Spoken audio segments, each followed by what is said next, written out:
Well, 40 years had passed, and the Israelites still hadn't entered the land that God had promised them.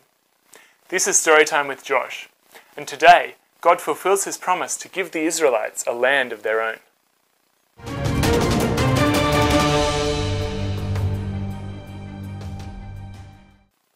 Joshua was Moses' second in command.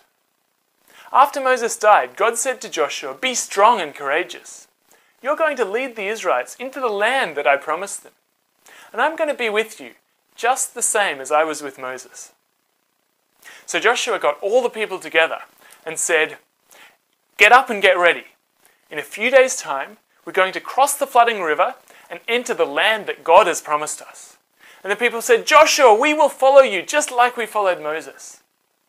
Now Joshua had sent 2 spies across the river to spy on the city of Jericho. When they got there, they went to the house of a woman named Rahab. The city officials heard that there were Israelite spies, so they sent soldiers to Rahab's house. "Where are the Israelite spies who came here?" "Oh, there were some men who came here, but I didn't realize they were spies." Just as it got dark, they started heading towards the gates of the city. "If you hurry, you might catch them." So the soldiers hurried off towards the gates of the city. But they didn't realize that Rahab had hidden the spies on the flat roof of her house.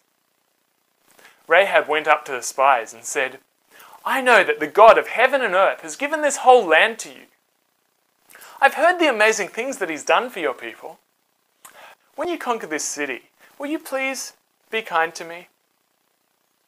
The spies said, "If you hang this scarlet rope in your window, and if your whole family is inside your house when we attack, then because you have spared our lives, we will spare yours." The spies went back and reported everything to Joshua.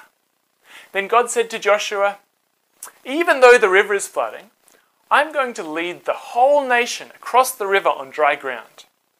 Tell the priests to walk into the river carrying the Ark of the Covenant, and I'll make the water stop flowing and stand up in a heap." As soon as they stepped into the water stopped flowing and piled up in a big heap. And Joshua said, "You 12, when we cross the river, pick up the largest rock from the riverbed you can and carry it across with us." Then all of the Israelites hurried across the river on dry ground. Once they were all across, the priests came up out of the riverbed and the water started flowing again.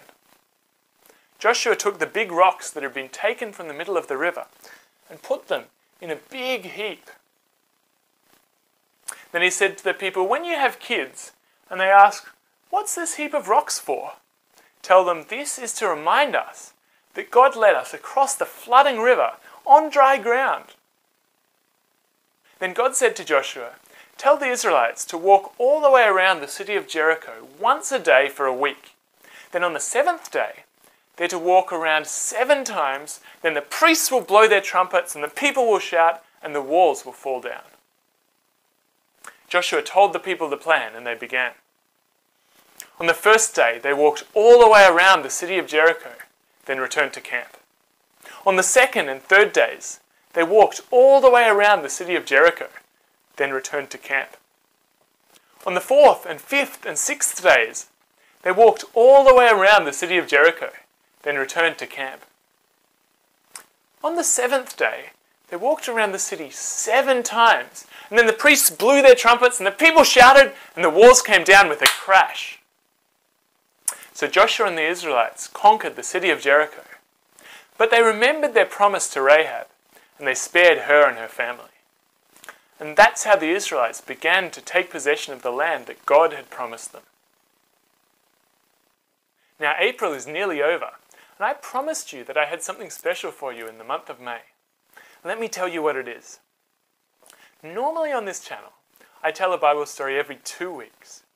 Now during the month of May, I'm going to tell you a new Bible story every week. The Bible stories for the month of May come from the book of Judges, which tells stories about the incredible ways that God used people to save the Israelites. I can't wait to see you in 1 week's time as we begin the exploits of the Judges on Storytime with Josh.